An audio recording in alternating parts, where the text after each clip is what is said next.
Hello and welcome to Witchy Woman Podcast. I'm your host, Danae Sweet, and this is episode 27.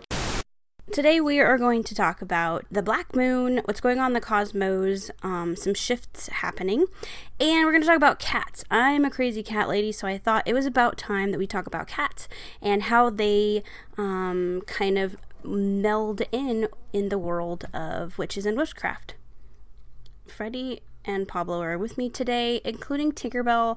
They're all here in my room, so if you hear weird animal sounds, that's what it is. So as far as what's new in my drama that we call my life, not a whole lot, which is kind of awesome.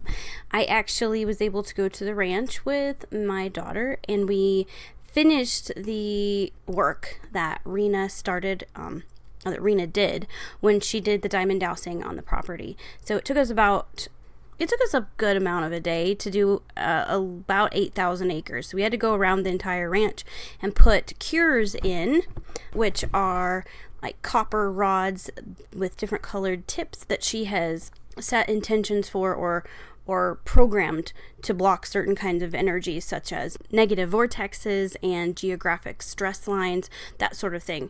Karma lines for my daughter and I. We were able to do the house and the entire ranch in one day. So it was a lot of fun. We went around with, we have this little off-road vehicle, this little mule is what we call it. But we went around the mule, we brought a dog with us and some snacks and stuff, and we just spent the entire day with the map that Rena gave us, and then we have a map of the ranch that we kind of have a satellite view of, that we can kind of make sure that we get the right spots. I also brought a key. Rena has made these alchemy keys, and they are amazing. I know I have posted them on our Witchy Woman podcast page, but I will share it again after this podcast. But they are amazing tools. So you can use them however you want to use them. But I started by meditating with them, and it felt amazing. And then I started putting it on my windowsill next to where I sleep. I just felt like the energy was fantastic next to it, and it kind of soothed me when I needed to be soothed. And when I meditated, it actually kind of brought me at that higher vibration when I needed that too. So anyway, I brought it with me to use as like a pendulum. So we had a map, and we went around, and we would get to the spot where Rena had marked where we need to put a cure, and I would grab the key, and we would walk up and down the property line until I felt like I got a good reading from the key. And for me, I've got some video of it. We're going to put together a cool video, but I would be walking along, and I've got movement. The wind was crazy at times that day, so you would think it really would have moved it around a lot, because it is, probably a 8 to 10 inch twisted copper piece with like a loop at the end. So I would put my fingers through the loop, and I would just walk up and down, and most of the time it wouldn't even make a movement at all. And then all of a sudden I could feel it start to pull, and then it would just start to move in a circular fashion. So that's where I went and I put the cures. So no movement to me meant move on and find a different spot.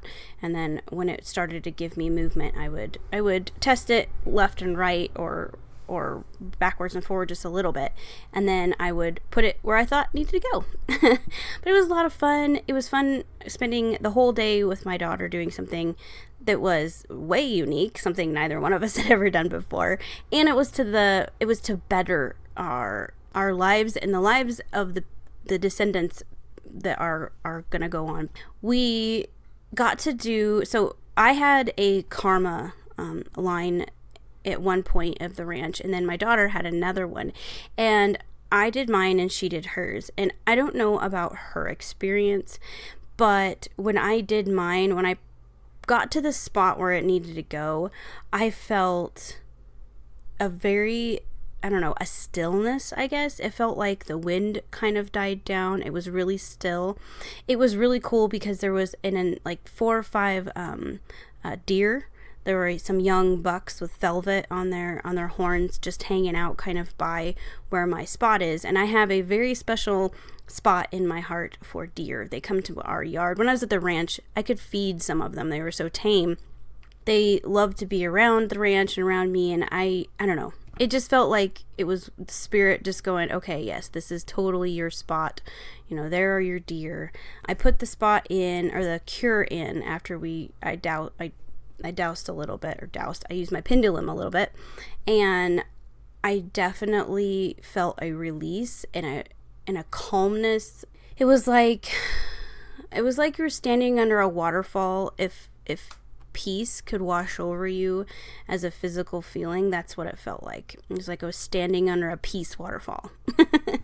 So that happened, and that was pretty neat. There was a lot of times during the day where we put a geographic stress line like cure in, and it would be right next to a pretty good like crack in the hills or a big ravine looking thing.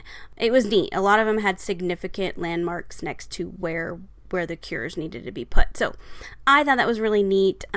This is all tied into what I want to talk about the ranch and our experience there, and what Rena did for us, and what we found was happening, and I haven't shared that yet, but I promise I will. But I wanted to share that we did do that last piece.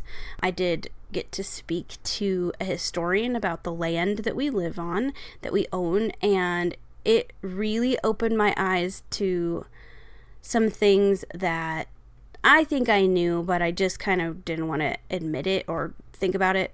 And it really pointed me in some good directions to get some solid answers about why things were the way they were. I know what happened, and I kind of know why, but now I have some really strong leads on finding out what exactly happened in our past, in my family's past, my maternal line specifically, to cause the things that happened. So, anyway, enough about that. So let's talk about what's going on in the cosmos. Right now, everybody's talking about so we got the new moon on the 31st of July. So that is this Thursday.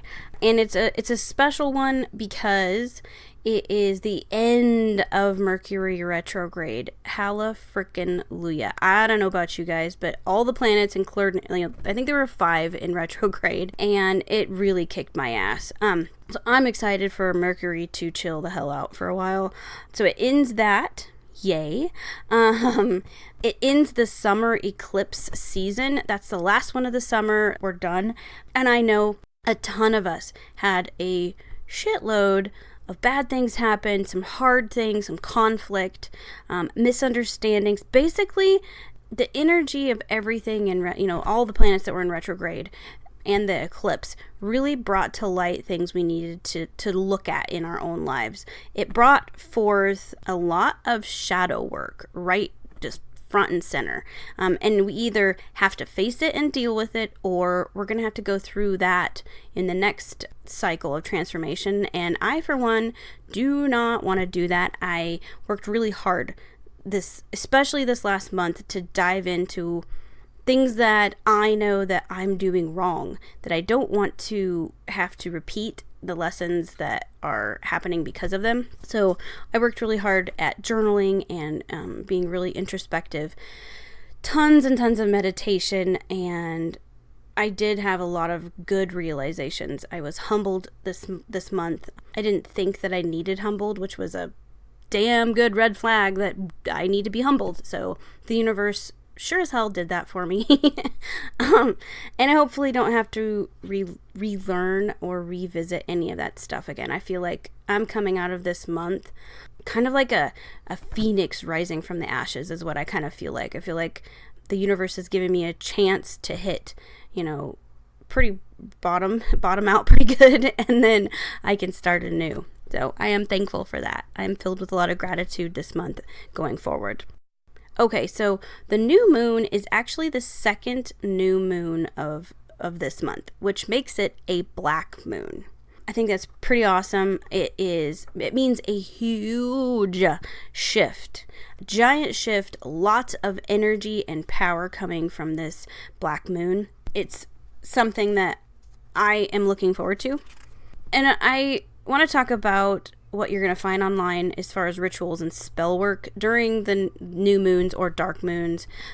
There are some people or some people that practice the craft that say do not do any spells or rituals at all. Don't work any magic during the new moon because it's the void. And some people are feel very strongly about that. I don't.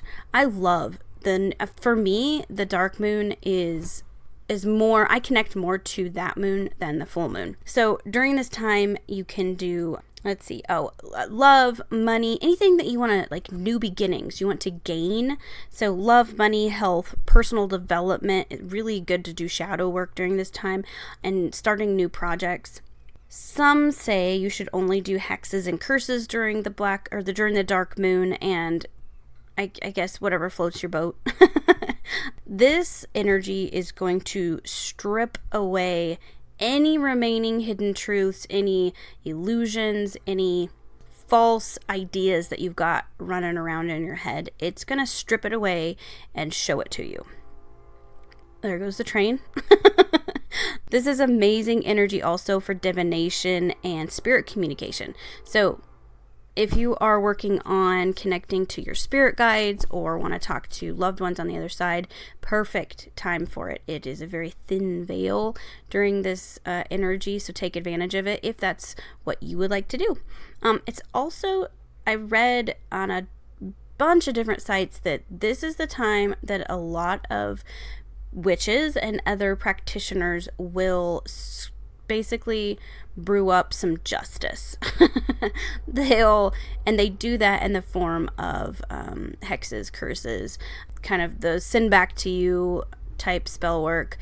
So if that's something that you need to do, then this would be the time to do it. I also wanted to say that for me, the dark moon or new moon is the period of time when it's 0% visible. The moon is 0% visible. There's no crescent. There's no tiny little thing. It only lasts for a very short period of time. It's, less than 24 hours. The next day, you'll be able to see, if you look on the moon, your moon app or whatever, it'll say like 2% or 1%, whatever, visible. That to me is when the new moon starts. So I have full moon, dark moon, new moon.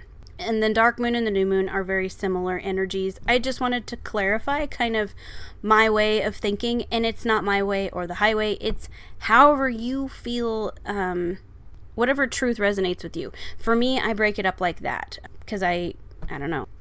Another thing that's happening is the black moon conjuncts with Venus, and all you need to know about that is that it's going to align with Venus, and that is going to bring in all the healing and love and energy that we need from having the shit kicked out of us this last cycle. It's going to be like our reward for working so hard and dealing with all that bullshit.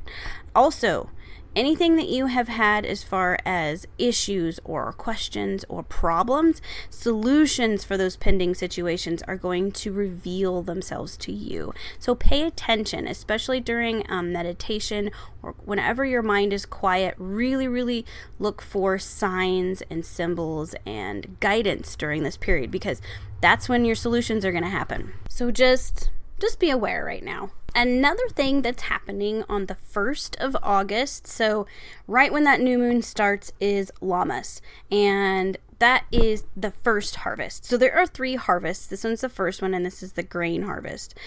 It's the union of the sun and the earth, like the god and the goddess, and their joint effort is being realized. It's the result of their union. Lots of gratitude, thankfulness during this time for what the earth is providing us, which is the first harvest. If you live in any agricultural area, you will see people harvesting wheat, and that first little bit of the harvest is happening. Lammas actually derives from loaf mass, which is, makes sense because it is the wheat or the grain harvest. So a lot of things served during these celebrations have a very basically it's a carb fest. So much bread and crackers and that sort of thing. It's also known as the Festival of Lugh, and that's the Celtic Sun King. Some of the flowers and things that you're gonna see at these celebrations, or if you want to decorate your house or your altar, sunflowers, meadowsweet, calendula, any ripe herbs or fruits or vegetables that are in your garden right now, anything that's local to you, because right now mine is going to be different than somebody in California because I live in Nebraska. So go out to your garden, go to your local farmer's market. Those are the things that you're going to get to make meals with. You want to use what's being provided this time of the year from the earth. Some colors that are symbolic of this celebration are green, of course, because here it's still super green. We've had a ton of rain. Shades of yellow and orange and gold. So really, you're going to start to see those fall colors, which for me, I am so happy. It is hotter than hell here. I'm done with all of the heat, and the humidity here is just becoming to be a little unbearable, and I'm ready for fall. I'm sorry all those people that are like, no, summer. I want leggings, a big sweater, and my combat boots. Damn it, that sounds amazing. I want it to be 50, 60 degrees outside at the most. I think that I'm ready for that. I'm ready for crisp air, and I hate to rush the seasons, but it's miserable here right now. Something I saw that was kind of neat. I'm not going to go into like this holiday super, super deep, but I did find a kind of cool thing. Have you seen those corn dollies that you can make, or the wheat dollies? You make a little doll out of it. I can post a couple pictures of those as well. But you're supposed to make them and put them on your altar, and then, or display them somewhere in your home. And then on Samhain, you return them to the earth because they have the seeds of the next harvest. I thought that was pretty neat. I don't know if I will be able to get my hands on some wheat, but I'm going to try. Okay, so I'm a crazy cat lady. I think everybody that's been listening for a while knows that I'm a crazy cat lady. At this moment in time in my home, let's see, I have 5 kittens and 2 full-grown cats right now. Yeah. The kittens, of course, are getting new homes, and, my 2 house cats, my adults, are staying. But right now, that's a lot of cats for one house. Like I'm trying to think of how many square feet. My house might be 1250 square feet, maybe. So that's a lot. Plus we have 2 chihuahuas and a pit bull, and, 2 adults and a 17-year-old. So it is a full house right now. But I love cats. I would never turn one away that was in need. So I really wanted to talk about cats and witches and the pagan lore and stuff like that. So cats are intelligent, they're cunning, they're graceful most of the time.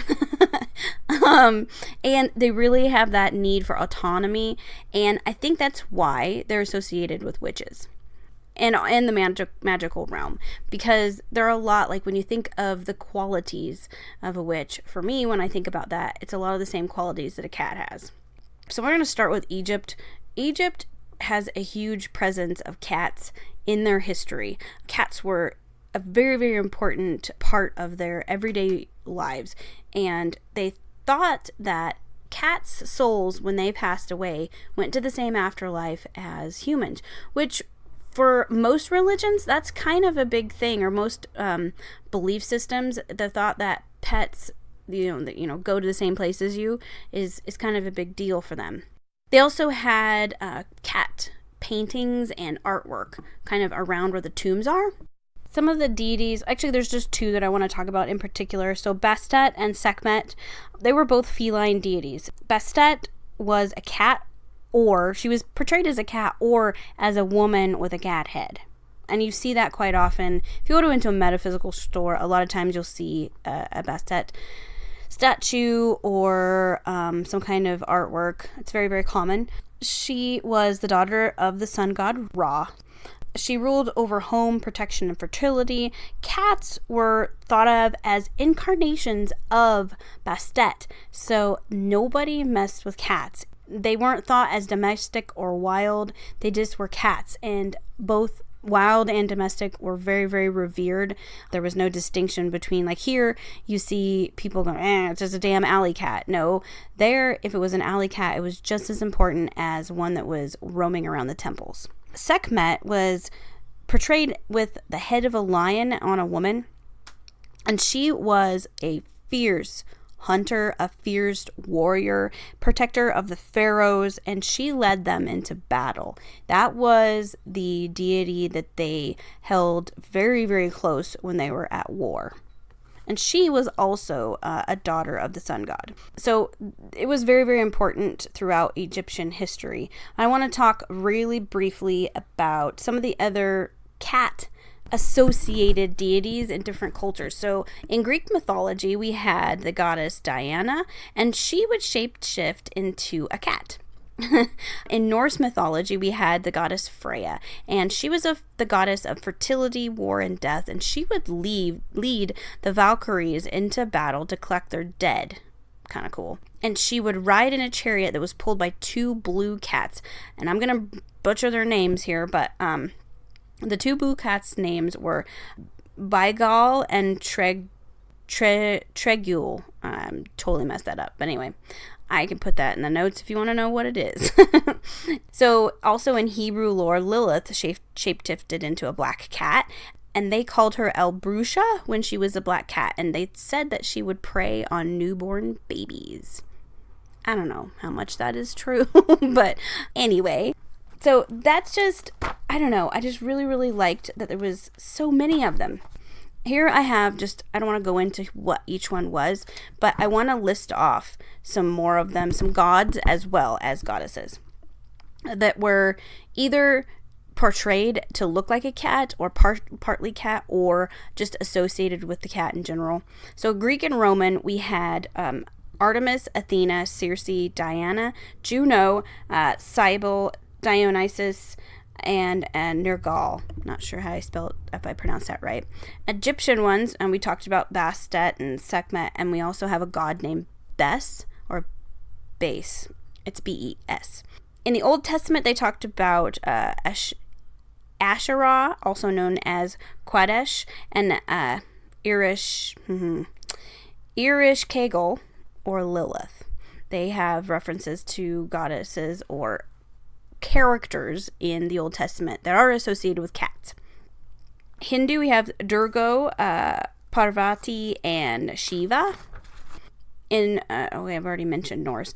In Asia, we have Yaoji in the Chinese, or Jade Lady.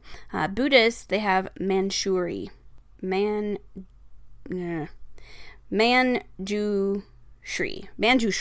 Blah. And then in the Aztec culture, there's, okay.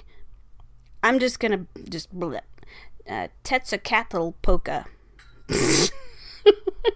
It was a god, and he would shapeshift into a jaguar form, and they called it Tepeyollotl. Wow. Anyway, I can give you the spellings of those if you really want to look them up. Okay, so let's talk about cats and medieval times. So back then, cats, especially black cats, were thought of as being associated with anything evil or death or the unknown. So around 1233, there was a inquisitor named Conrad von Marburg, and he delivered this report to the Pope, to Pope Gregory the Ninth. He delivered this report saying that there were satanic cults in Germany that depicted a cat, like they had black cats during their rituals. And who knows, I didn't look it up too much, but I couldn't find any real proof of any kind of satanic anything in Germany at that point. But an inquisitor's job was to get rid of heretics. So this guy's job, His sole purpose at this point to get paid and to have any kind of importance is to make sure Germany had no heretics left. So, as history has shown, those inquisitors can be pretty much full of shit because they need to point fingers at anything and everything in order to keep their job. Because if there are no heretics, they have no job. So they have to make them up if they can't find anything legitimate. So basically it was, you convert to Catholicism or we take your money and your property and probably kill you. So that was what happened. This Konrad von Marburg sent this report back from Germany saying, oh my gosh, I found this satanic cult that worships cats. They have black cats during their ceremonies, and it's, they've got to go. So Pope Gregory the 9th, he did this public decree officially associating cats with witchcraft and Satanism. So anything Satan, evil, now cats are associated with it. He called it the Vox in Roma, meaning voice in Rome. So this decree, he put it out there far and wide, cats are now evil, and this sparked a mass, some historians say that this totally sparked the extermination of cats in certain areas, especially in Europe. And you're going to see some articles say it's horseshit, that never happened, and then there's some articles that say absolutely this happened. People started killing cats. You weren't allowed to have a cat in your home anymore because, now you're going to be associated with evil if you have a cat in your home. Sorry about the train in the background.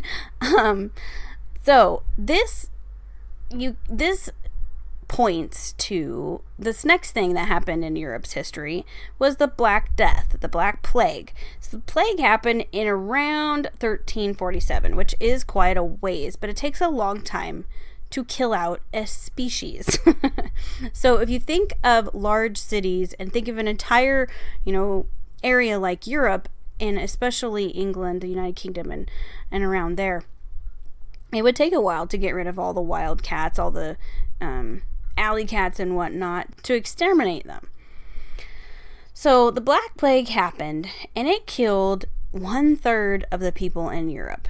And how this happened is there were large infestations of rats carrying the bubonic plague. This is often attributed to the fact that Europe had no cats, or very little cats, to control the rat population anymore, because the Catholic Church said we have to get rid of them because they're freaking evil. So anyway, lots of sites say that it's fake news. Did you hear what I said? I said fake news. I'm sorry. I saw that at another site and I had to say it out loud because I don't know. I love cats and weird puns, and fake news sounded awesome.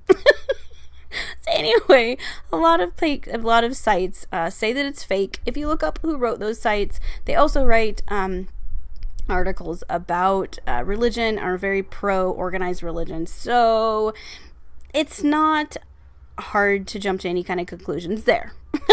So anyway, cats are not evil. Cats are amazing. I freaking love them. And because some, douchebag decided to, I'm going to get totally hammered by, if I have any Catholic listeners, I'm super, super sorry about calling Pope Gregory the 9th a douchebag, but holy hell, dude. Cats are not evil. They're just cats. They're awesome. They're not gonna, yeah. Anyway. So, anyway, I want to talk about cats as spirit animals because I have them around me all the time. I've always had cats around me since I was little. My mom actually liked kitty cats. My dad likes cats as well. He may not admit it, but he also likes cats. So I've always had tons of barn cats and, off and on had cats in the house when I grew up. Anyway, cats, so spirit, cats symbolize balance. So the balance between the light and the dark, independence and spending time with other people and depending on others. They definitely represent balance for me. They also represent patience, independence, courage, connection with self, healing and shadow work, and curiosity. So if you have a cat, you may see those qualities in your cat and just kind of recognize how special. Did you hear the horn there? Just recognize how special your cat actually is. They do a lot for us. I have also read places where if you have a damn horn, damn trains. Anyway, So cats can bring really good energy into your home.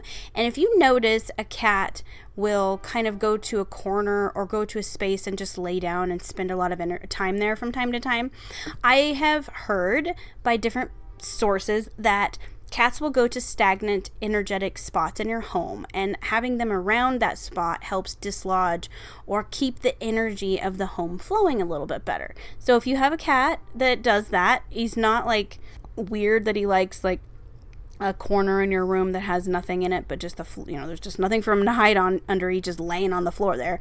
Maybe he's there chilling and helping the energetic flow of the room. I know my cats do it. I have a couple places in the house that I noticed in the last week that they have been hanging out at, and it rotates. Like for a little bit, one of my cats, Milton, would hang out in one of the corners in the dining room, and now he doesn't do it anymore. He did it for like a week and a half, 2 weeks, and he quit. And then Tinkerbell was constantly on one of the chairs, and she's no longer sitting on that chair. Now she sits underneath this shelving unit that I have a whole bunch of crystals on. So she's I don't know, probably a week and a half. She's been sleeping underneath there quite a bit during the day. So I'm just letting her do her thing, saying, cool, you fix the energy in my house.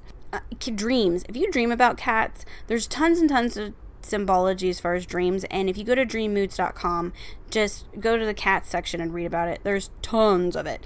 But in short, if you dream about cats, it could mean that you're dreaming about your lack of independence or finally gaining independence, feminine sexuality, creativity, power. It can also represent bad luck, but it depends on whether you like cats or not.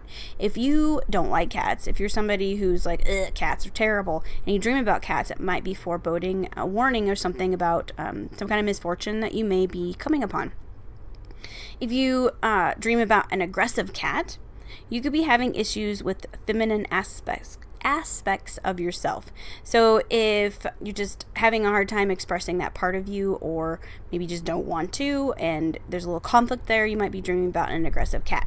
And if you're fearful of the cat that's aggressive, you might be just straight up afraid of showing that aspect. For some reason, that's a block that you need to work through.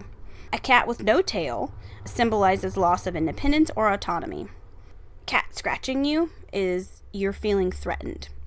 So that's all I have about cats. There was so much online. I could have filled 2 or 3 episodes about cats and deities and those specific ways to honor them. But that, is a little overkill. I just wanted to give you the quick and dirty on cats. I took a little break just to get a drink, and I wanted to kind of circle back about the new moon and give you some crystals and herbs to use to help celebrate that sort of thing. I totally missed that when I was talking about it earlier, and I thought it was kind of important for me to get this out there. So some new moon herbs and oils and stuff. I'm going to start with oils and herbs. So sandalwood, frankincense, copal, myrrh, what are there others? Oh, patchouli and cinnamon, jasmine. I've heard a lot of people like sweetgrass and lavender as well. And then some new moon crystals are garnet, pedalite, sapphire, quartz, labradorite, carnelian, charoite, peridot, and I like to use smoky quartz. That's like my go-to is labradorite and smoky quartz for the dark moon. So I wanted to share that with you so that you could maybe get some of your crystals or herbs out, put it on your altar, or stick it in a little, spell bag or something like that to help you channel the energy of this amazing, seriously amazing cycle that's coming to an end, and the new one that's beginning on this time as well. I am stoked. I'm going to do some self-reflection. I'm going to do a cord cutting. I'm going to really dive deep and make sure there's nothing that I am holding on to going into this next cycle. I am going to be thorough. I'm going to journal and really, really think about it hard so that I can take advantage. This next cycle is going to be amazing. I feel it in my freaking bones that this is our reward. This is going to be the reward for putting up with all the bullshit in the last 60 days have really been shitty. There's been a lot of, I don't want to minimize the good stuff that's happened, because there has been some amazing relationships with people that I've gotten to develop. I've gotten to meet some beautiful people. I have learned seriously so much about myself in the last 60 days. I feel like I'm not even close to the same person I was on June 1st. I am someone that's completely different and better for what I have gone through. So I am sending a ton of gratitude into the universe for this, for the lessons that I've learned, for the opportunities that have came at me, and for the things that have drifted away that no longer serve me. I'll probably be working with Hecate because, to me, this is her element. The black moon just, to me, oozes Hecate and her archetype. So I will definitely be honoring her during this black moon and new cycle. So anyway, I wanted to throw that out there in case you guys were wondering about herbs and crystals to use, but you don't have to use any of those. It's the intention. I want to make sure that I am very, very clear with like every time I say, oh, this is associated with this, or this, if you want to do prosperity, use citrine, or, for me, protection, for me personally, protection means smoky quartz. It's not the same for everybody else, and you don't have to use that stuff. Really, it's intention. If you intend for something to happen, if you work on it, if you meditate on it, if you really, really pour your energy into something, into that intention, that is what matters. That is how a spell and a ritual and manifestation happens.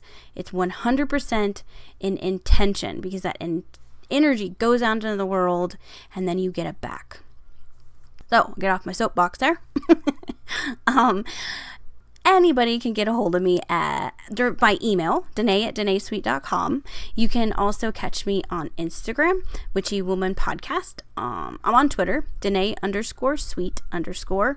Where the hell else can you find me? Oh, Facebook, Witchy Woman Podcast page. And then we have a group called Witchy Woman Friends. It is a closed group, so you need to hit join. The reason I did that is so that if you're not out of the broom closet, nobody else has to see what you're posting. So click join on that. I am going to do some giveaways in the future. I know it's kind of far out, but I have a shitload planned for the whole month of October. I will be doing giveaways. A lot of those things will happen on the Witchy Woman Friends page. You can also support the podcast by going to patreon.com/witchywomanpodcast. And what that is a way for you to join an exclusive group. There are tiers to that group. And depending on which one you choose, gets you different content. And if you choose the highest one, then you also get a quarterly witchy gift. And I send that out. I make them. I put them together myself, and I send them out. And I try to keep within the theme of the season. So like this time, the ones that had went out at the 1st of July, that first week were Lammas centered, so that you had some tools and some crystals to celebrate Lammas on August 1st. So I hope that everybody that got your gift enjoyed them and is finding good use out of them. If anybody has any questions, please get a hold of me. I'm also, a lot of people have been asking about my shop and what I did with all my shit after I closed it.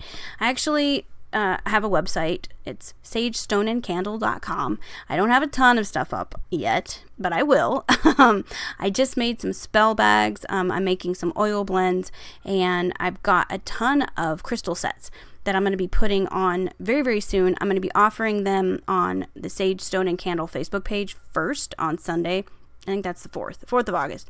I'm going to be offering them on Sunday before I put them on my website. That way they have a choice. You have a chance to get them before they go online. So if you want to check out anything that I make, God, I hate this. I really hate the the shameless plug for my business, but I need to do it. So I'm learning. I'm doing it. So go to sagestoneandcandle.com. If the website is not working, please let me know. I have had a hell of a time with my hosting company lately, so if it's not working, let me know. And if you go to Sage Stone and Candle, the Facebook page, that's where I do. I have some sales, and we're doing an online sale on Sunday, the 4th. Anyway, enough about that. That made me very uncomfortable. But I know some of you have been emailing and messaging about the things that I make, and you can find them there. Okay, now that that's over, I just want to give a huge thank you to all the Patreon supporters, everybody that listens to this podcast. Thank you. Please share it, rate it, do all that hullabaloo if you can. If not, that's fine. Just keep listening. And I appreciate it. I appreciate you so much. You are one of the big reasons that I was able to get through the last 60 days. You really, really are. I got wonderful, supportive text messages, and emails and tweets, whatever I've gotten pretty much all the platforms that I'm on. I have gotten supportive messages from listeners, and on my worst days, I know that I should value, and I do value, the support of my family, but I think they get tired of my bullshit sometimes. So when they're like, oh, you'll be okay, you'll make it, sometimes I'm like, you're supposed to say that, you love me. But when I got complete strangers sent me emails helping me through that crappy time, it meant the world to me. So I just want to throw that out there again, that I really, really appreciate that.